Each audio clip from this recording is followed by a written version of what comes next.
Hello! Welcome to Red Deer Polytechnic Library. This video will introduce the concept of academic integrity in a Canadian context. Let's start with integrity. Integrity is a commitment to honesty, trust, fairness, respect, and responsibility. Integrity means doing the right thing. Academic integrity is when students behave with integrity in an academic setting, like college. The official definition is that maintaining academic integrity involves expressing original ideas, citing sources, working independently, and reporting results honestly and accurately. This is important because every program at Red Deer Polytechnic expects students to follow a code of academic integrity. If you don't behave with honesty and respect, you can get in serious trouble. Academic misconduct is when students do not behave with integrity in an academic setting. The official definition is that academic misconduct is the giving, taking, or presenting of information that unethically or dishonestly aids you or someone else on any work. If you get caught behaving dishonestly, academic misconduct can result in failing your assignment, failing your course, being suspended from Red Deer Polytechnic, being expelled from Red Deer Polytechnic, and potentially not being accepted at another college or university after being expelled. We want to make sure this doesn't happen to you, so let's practice identifying academic misconduct in a Canadian context. There will be 4 questions about academic misconduct. This video will automatically pause so you can answer the questions. Don't worry, this video isn't graded, but these questions will be on a quiz later, so it's important to pay attention. Jack and Jill are writing an exam in class. Jack doesn't know the answer, so he looks at Jill's exam to see what she wrote. Is this academic misconduct? Yes, this is academic misconduct because Jack is not allowed to look at Jill's exam during the test. When you are writing an exam, remember to keep your eyes on your own exam. Christian and Angelo are in the same class. This class has an online quiz. Christian and Angelo decide to work on the quiz together. Is this academic misconduct? Yes. Christian and Angelo are not allowed to work on the quiz together. Sometimes your instructor will say you are allowed to work with other people. But if your instructor doesn't specifically say you're allowed to work with other people, then you have to complete quizzes and assignments by yourself. You should assume that all your work needs to be done independently unless your instructor says otherwise. Mary and Princess are in the same class. This class has an independent assignment due next week. Mary and Princess decide to work together and split the work. Is this academic misconduct? Yes. Unless your instructor says you can work in a group, then you can't work together or share answers. If you're not sure if you are allowed to work with your classmates, ask your instructor. Utkarsh has an exam today, and he's worried he's not ready for it. He considers telling the instructor that his grandmother died so he can write the exam next week instead. However, he decides not to lie to his instructor, and he writes the exam today anyways. Is this academic misconduct? No. If Utkarsh did lie to his instructor, that would be academic misconduct. Lying is wrong, and he would probably be caught if the instructor asked for proof. Utkarsh made a good decision by not lying. Well done! Now let's look at a specific kind of academic misconduct: plagiarism.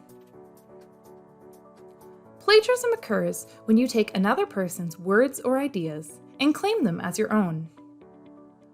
Plagiarism is a big word, but you can think of it as copy and paste.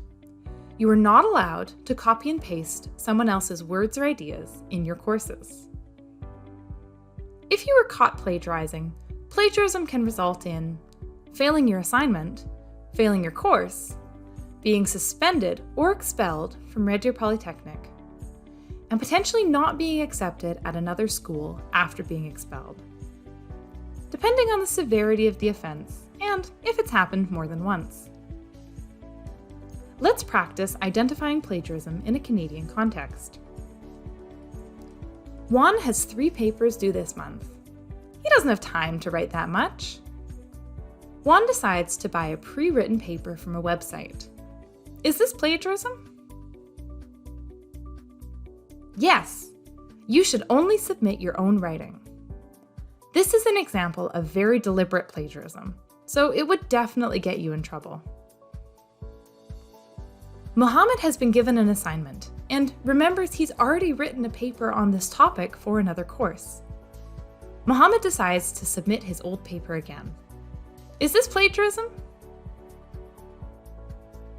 Yes, this is called self-plagiarism. Sometimes you can reuse assignments, but you always have to ask for permission first. Jane was researching her paper and found a brilliant idea online. However, now she can't remember whose idea it was or where she found the idea. Jane decides to use the idea in her paper anyways. Is this plagiarism? Yes. If you use other people's words or ideas, you must cite your source. It's really easy to forget where you found something and accidentally plagiarize, but this still counts as plagiarism. Hemon was struggling to write the introduction to his paper, so his friend offered to write it instead. Hemon said no, he needs to write the paper by himself. Is this plagiarism? No, Hemon is right. He should write the whole paper by himself. You should only submit your own writing. Well done. In summary, plagiarism includes buying or copying a paper and submitting it as your own work, submitting a paper that you previously submitted in another course, copying and pasting from a source, such as a website, an article, an image, or anything else, without citing it, summarizing or rewording someone else's work without citing it, and building on someone else's idea without citing it. You'll notice that citation is a really important idea here. The best way to avoid plagiarism is to cite your sources. Citation is a way of giving credit when you use other people's words or ideas. Citations have enough information that someone reading your work could find the exact source you used.